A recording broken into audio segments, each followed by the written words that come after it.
Po, i kam pa në fakt lajmin për importet nga Serbia. Fatmirësisht Serbia nuk është një prej partnerve tregtar siç ka qenë dikur. Në kuadër të partnerve rajonal, e para është Maqedonia e Veriut, pasohet nga Shqipëria dhe pastaj është Serbia. Gjithsesi në totalin e importeve të përgjithshme të Republikës së Kosovës, Serbia, nëse nuk gaboj, nuk është as në 10-shën e parë.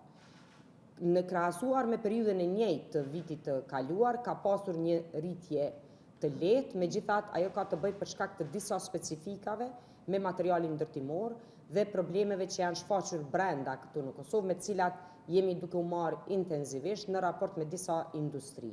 Por në përgjithësi, konsumi i mallrave të përgjithshëm nga Serbia nuk është në rritje dhe ky është lajm pozitiv.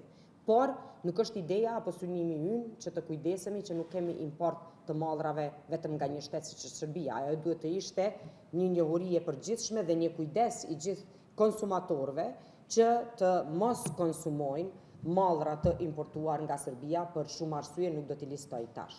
Por, çka është shumë e rëndësishme për ne është fokusi i rritjes së zëvendësimit të mallrave të importuara në përgjithësi, ndërsa fokusi i uljes së deficitit tregtar, që po pajtohem është i lartë dhe ne na jep një presion dhe një shtytse të veçantë fakti që duhet të punojmë më tepër për promovimin edhe të prodhimit vendor, edhe të zëvendësimit të mallrave të importuara, ndërsa hapi i parë dhe më i shpejt me cilin jemi duke bërë analizat që mund të zëvendësojnë produktet e importuara ka të bëjë me gjitha kontratat në prokurimin publik. Do të ishte e tepruar sikur përmes kontratave në prokurimin publik para prodhimeve vendore t'u japet përparësi prodhimeve tjera të importuara apo shërbimeve.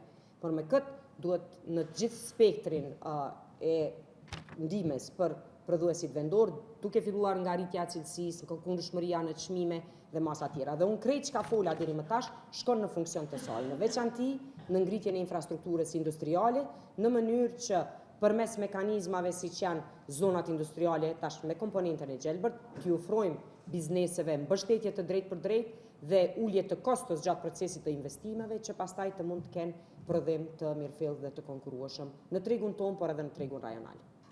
Sa i përket pyetjes së parë, situata politike aktuale, në veçanti shpërndarja e kuvendit, e pamundson procedimin e një mori projekt ligjesh të cilat edhe do të ishin në ndihmë për sektorin privat, por edhe për gjithë qytetarët. Ne përmenda projekt ligji për inovacion dhe ndërmarrësi, projekt ligji për kamat vonesat, që drejt për drejt do i ndihmonin bizneset të kenë edhe afarizëm më të mirë, por natyrisht edhe rregullim më specifik i cili shkon në funksion të rritjes së mirëqenies së bizneseve.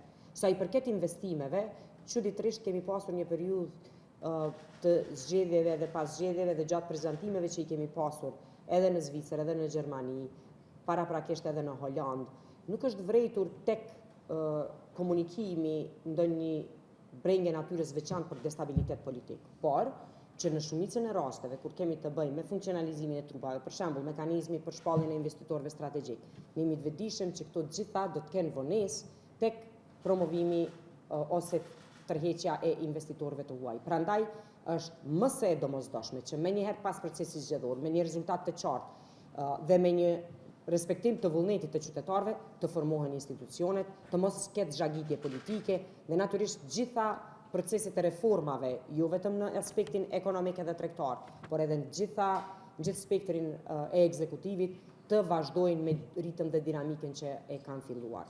Sa i përket çështjes së njësorëve, Ministria ka qenë shumë aktive me Inspektoriatin dhe Agjencinë e Metrologjisë. Tash nëse nuk gaboj është afruar deri në 200.000 vlera e dënimeve që janë bërë për kecin në raport me njësorët, të cilët ose kanë qenë të skaduar ose ka pasur devijime.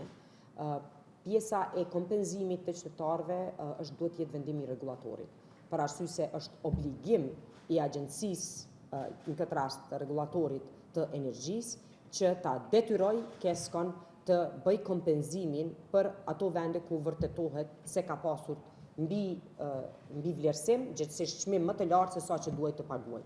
Po mos harrojmë se mund të ketë edhe situata ku ka pasur më pak ngarkesë në çmim se sa që është konsumuar energji, si rrjedhoi e mos rregullimit të kohës me tarifën e më të lartë apo tarifën më të ulët. Sidoqoftë, kjo tërësisht është pjesë e rregullatorit i cili do duhej ta mbikëqyrojë, se tregu i energjisë është tërësisht i rregulluar. Nuk janë çështje të vullnetit vetëm të palëve që hyjnë, dhe ata të gjithë e dinë. Për atë ekziston një zyrë rregullatorit e cila e përcjell mbarvajtjen prej anës tonë tek mbrojtja e konsumatorit dhe tek vendosja e gjobave për mos respektim të rregullës për shërbim të mirëfillt nga ana e Kecit dhe Keskos janë kryer obligimet. Pjesa tjetër tash është agjencia e cila merret me rregullimin e dinamikës në tregun e energjisë. Unë uroj që s'parit kemi proces të mbarë zgjedhor. Fatmirësisht Kosova tashmë me ndoshta gati se një dekadë shquhet për një maturi dhe seriozitet të gjithë, edhe qytetarëve, institucioneve dhe partive politike gjatë procesit zgjedhor. Asnjëherë deri më tani, pas kryerjes së procesit zgjedhor, nuk ka pasur kontestim të rezultatit, që tregon kredibilitetin e lartë të vendit tonë në raport me mekanizmin kryesor të demokracisë, mbajtjen e zgjedhjeve të lira dhe ferm. Përjashtim janë përfaqësues të komunitetit serb, ku po vrehet edhe ushtrimi i presionit, edhe sanksionet, edhe dhuna, që asnjëherë nuk është ndarë, qoftë nga Serbia apo edhe nga partia politike që i përfaqëson më shumë Serbinë se sa serbët e Kosovës këtu në Republikën tonë. Çfarë do të ndodh pas procesit zgjedhor, unë prap du të besoj që do të tregohet maturi e përfaqësuesve politik konform rezultatit zgjedhor.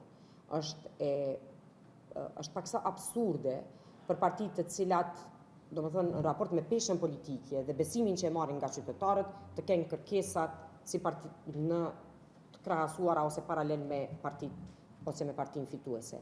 Dhe kjo po e sjell këtë ngërçin në të cilin pritjet, kërkesat dhe dëshirat po të shkojnë mbi mundësitë apo mbi mandatin që ata po e marrin nga qytetarët.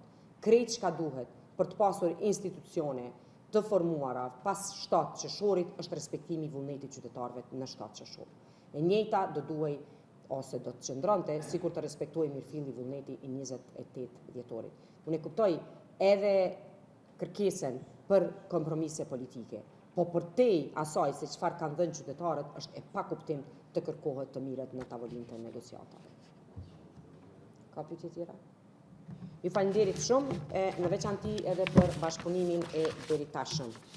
Unë i ktheva Tipo Duliu pas 13 viteve në ministri e vlerësoj edhe atëherë bashkëpunimin edhe tashmë. Ju falenderit.